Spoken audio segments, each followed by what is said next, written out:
the head of digital innovation at Azurity Pharmaceuticals. Paul's got a wealth of experience in digital in general. He's going to be joining us, obviously, presenting on,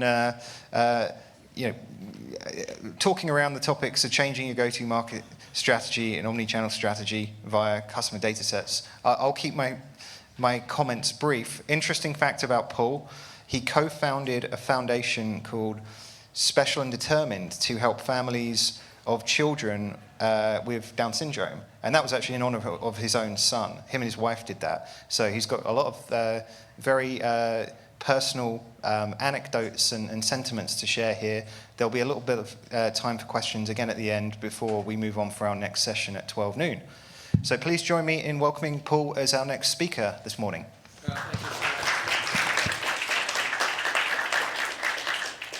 Good morning, everyone. A little bit about myself. I've been in the healthcare industry my whole career. And when I say whole career, started off with J&J as an engineering student at the age of 18. So when I say I've bred healthcare between consumer, pharma, and med device, you're looking at someone who has, over 35 years of healthcare. So the foundation that my wife and I did in honor of our son just was a natural offshoot to all the work and what I do and get paid for. So happy to answer any questions about that when time permits. We're on a short time here, so the topic I was asked to talk about was really around the use of data and how we're changing how we go to market and look at the things we normally do. I've made a conscious decision in my career to keep going smaller from an organizational standpoint. And the reason is because I believe that's where you have the most impact. So I'm currently at Azurity. I head up digital innovation and marketing operations, which is a combination of an innovation group, what most people would consider a digital center of excellence. And actually, as of the fourth quarter, I now throw my sales hat back on, and I also have the virtual sales team in this group. So I'm actually orchestrating. When I say omnichannel, we always said sales as part of omnichannel, but it's not only the traditional sales force, but the virtual sales team that we change.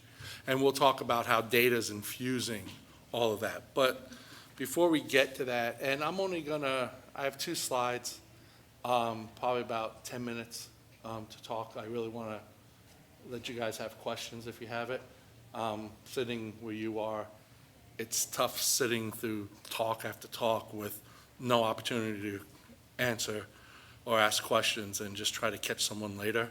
So I'm going to make sure that this is as much discussion as you all want. But to really start, you have to look at the traditional market and the model. Very product-centric, very huge sales force footprints, even though there's been over the last, particularly year, but say 2 years, a reduction of that. It's still the traditional model. It's intensive, and it actually hasn't been changed for the most part for many, many years. We talk about digital, we talk about innovation, we talk about, and for anyone who's heard me speak on anything over the last, say, at least 5 years, I've been trying to have everyone change the whole term of MPP. MPP should not be non-personal promotion. It should be new personal promotion. Because with data, with what we all can do, we can have as engaging, and I would argue, a more engaging conversation with a patient, particularly with our HCPs, than the traditional, let me go see someone face-to-face. So if anything, please take it forward and don't say non-personal promotion anymore. It's new personal promotion. But when you look at that traditional model, how can you change it? Well, you can change it through a few things. You can really look at great external partners. You can look at tools that are out there off the shelf and really infuse a whole bunch. Or one of the reasons I went to Azurity is we decided to use support but change it in-house. So the second slide, I'm going to give you a high overview of what ACE is, but ACE stands for Azurity Commercial Excellence, and it is the model for which we are running our full omni-channel approach. We are in a business that is different than Big Pharma. We don't have the blockbuster drugs. We're not generic. We sit in a niche. But we sit in a niche that we are doing things that are just atypical. We launch a new product not once a year. Last year we launched 3. This year we have 5 launches by the time December ends, and we will have 18 product launches over the next 3 years. No one in pharma does that. Well, to do that, you have to be efficient. You have to be scalable. You have to realize that everything doesn't have to be a unique one-off. There's foundations and processes and principles. And what that means is you need a new model. It's about portfolio efficiencies, saying yes to certain things, no. We launch based off of a series of algorithms that are all based off of data, and as a result, the brand teams know when and where they're going to get data sets. Not all products deserve a market basket, right? And when you do need certain data points, these are the intervals you get it, because that's how you get that scalable model. You know, what is the go-to-market? Do we need a new website all the time, or can we base it off of a template? Do we need all the data? As I said, no. What's the sales force look like? We actually change our target lists and our IC plan for our sales force every quarter, based off of data, based off of changes.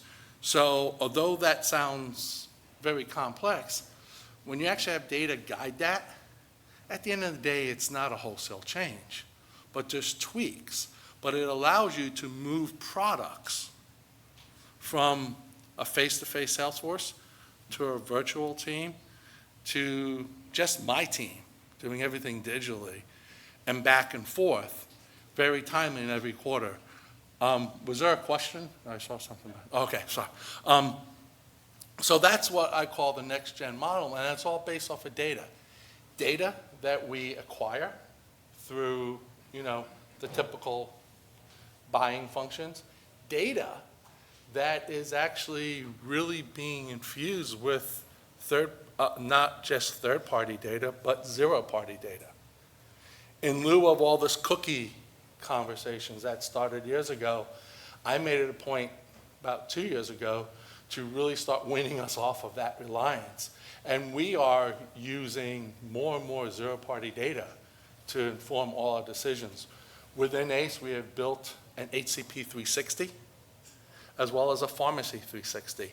Our business model, because of some of the products, really require on a pharmacy sale, more than an HCP sale. So just as important as the HCP information is the pharmacy. And how do we communicate, and when do we communicate? So data is driving all of these new next generation models. Data is actually allowing us to launch at scale and speed. And what does that mean? We all, previous conversation, talked about MBA a little bit, but this is what it is when we talk about ACE. It's not just the sales MBAs, which we're all used to. I mean, you know, show of hands, we've been using sales MBAs, 10 years now, to some varying degree of success or not. And usually that varying degree is based on company acceptance, not that the tool, the platform doesn't work, right? Well, what can you do when you take that and really get that from a sales side as prescriptive as possible? For example, I talked about we change our comp plan every quarter. As a field-based rep gets hired at Azurity, in their job description calls out that 30% of their job will be virtual. We're letting them know that they have to become that next generation rep. And when an MBA comes out to say, make this video call, or suggestion is for this rep-triggered email based on this topic, it's because we know that there was engagement with some banners. That we know that through Salesforce Marketing Cloud, they've engaged. And now we need the rep to close that. And I keep saying, and it was tough at the beginning, but when it says go send an email, we are not accepting you getting in a car and going to see someone. To me, that's a non-adherence. And we track that. We didn't say go talk to someone. We said go send an email, so send an email. Let the data, let the tools make you smarter than you are individually. Well, if we could do that with the field, why can't we do that for marketing? So we're rolling out in this quarter the start of marketing MBAs. We are now going to take, and this is tough because as an ex-sales and marketing guy who prided themselves on this creativity and we do things differently, I am now working with all the brands saying, we are going to let you know what you'd be thinking about next from a standpoint of content, from the standpoint of campaign, because we actually have data, not just gut, to inform that.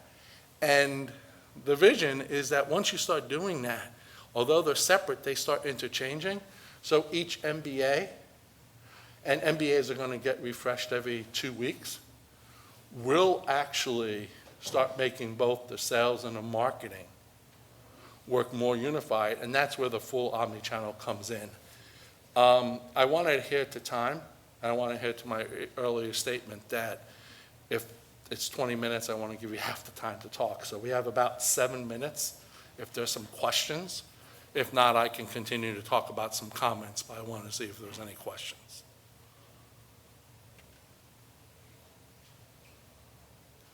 No? Oh, yes, I'm sorry. Go. Well, you want to yell? I don't see a mic. Hopefully you can hear me, because let me know if you can. But you obviously led off this by talking about how you were able to implement this in a smaller company. I'm curious if there were any learnings or watch-outs that you would recommend for a bigger company looking to implement something similar. Yeah, great question. And actually, I have a ton because, as I said, I went from as large as you can get at J&J and spent 27 years there in 7 different divisions. So I learned bureaucracy. I learned what to do right. I learned how to do things right because the credo was still part of me. I also learned how not to do things because everything can't be consensus think. Everything can't take 6 months to determine to, yes, we should move forward. And then from there to Azurity, I went to the fastest growing small company, Synovium, before it changed around, but learned how that operated in a mid-size as we grew. And then really said, how does this work in a real oncology rare disease space? So I can give you some anecdotes. The first and foremost is cultural buy-in. If your organization is heavily steeped in a siloed mentality that requires a consensus think on everything, I have some bad news for you. This is not possible. You cannot move. When we say we're going to use data to inform decisions, there has to be a trust. And I'm not saying we get to be real time. We have real-time data. We can't act that fast. Even as a small company, we can't act that fast. But you have to be able to trust the data. We're using data to actually speed things through PMRC, our MLR process.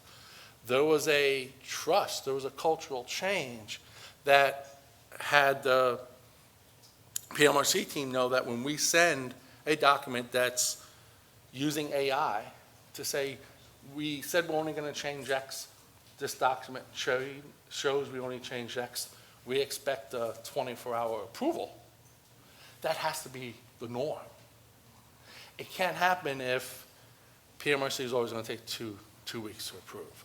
I think companies are successful, even on a larger scale, but they're successful in business units. Problem is those service groups, PMRC, for example, maybe digital, whoever you want to call, if they're not dedicated to the business unit, they still operate off of one model. So even if that business unit's doing this massive transformation, that's the rub. So it's not great news, but it's a conversation that should be had up front about if we want to undertake something like this. These are the ground rules. These are the bylaws. Great question. Yes, in the back. Can you please talk more about how you do your pharmacy or pharmacist marketing? Yes, we do it two ways. Big part of it is what you just said. We actually have a engagement model that deals on the pharmacy level. And our rule is you fall into that if you've actually ordered any of the Azurity products in the last 18 months. That's our barrier. And then we basically take out our Walgreens because of the communication stipulations with going direct to pharmacy instead of the regional. We also take out, it's talked about state laws earlier.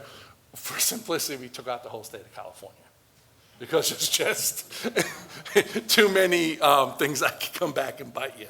Outside of that, we basically have, which is really interesting. I spoke about this last year, which was surprising.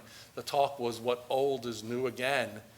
We actually developed this faxing approval that we can actually send what we call public services messages to pharmacies, not pharmacists. One pager, no ISI, because we're not talking about features, advantage, benefits. It's more around an announcement. It's around a molecule type of change, saying if you want more information, go here. But this was just, I thought it was neat to try. As innovations in my title, let's try something. I was skeptical because innovation is something I did 20 years ago with a fax. But pharmacies, that's a lifeblood. However, you can't abuse that lifeblood because think about it, what they do not want is a fax to come through with a 20-page ISI. So you have to be very careful because you can actually lose that customer before even, gaining them. But that one pager, we did for different products, different tests and learns. We had holdouts, we tested, we looked at unsubscribes, we looked at all this, and we actually have data off of 867 data that shows that 2, 4, and 8 weeks post a fax for the right product, right topic, it shows increases. Actually, one of our products, which is probably a pharmacy sale first, HCP second, showed a 42% increase at 8 weeks in 867 data just by sending one fax. So the fax is a viable option when used correctly, but that requires buy-in, as I was talking about, a lot of buy-in, a lot of legal compliant discussions, but once you have it, and also it's understanding from the brands that it is what it is.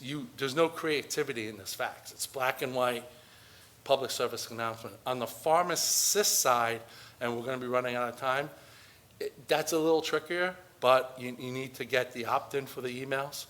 You need to understand why you're sending them. You also need to understand the mix between institutional and retail, and you also need to ensure that you actually have an understanding of where they live, because pharmacists now rotate, especially on the retail side. So there's a little bit more nuance, but if you set up the parameters correctly, you can't do that. I just got the cue that we are at noon, so thank you for your time and catch me later.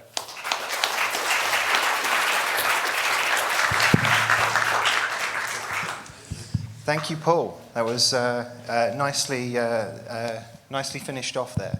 So we're right on time. We're going to jump right into the next session. We're moving on into